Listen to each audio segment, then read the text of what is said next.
五花肉先把皮揭去，然后把它切成大块。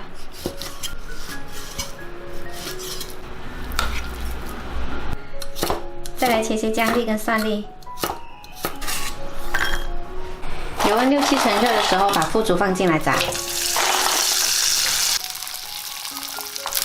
腐竹扔进去，快速翻动，烫起来就马上捞出来，千万不要炸太久，一下子就过火了。把油沥干，放到清水里面泡软。腐竹泡软了就捞出来，放到砂锅里。重新起锅热油，把五花肉放进来，煎到表面金黄。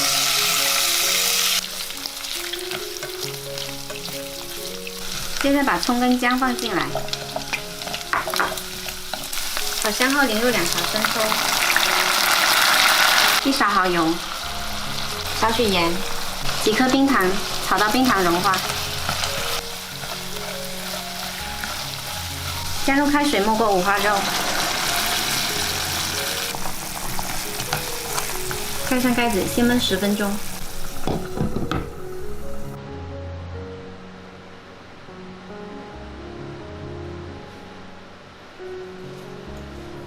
然后再转到砂锅里来焖。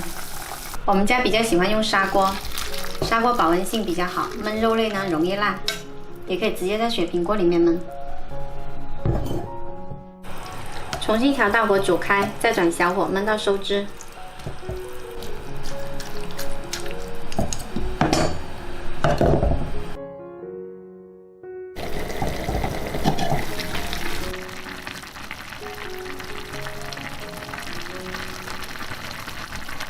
再来少许淀粉水勾一下芡，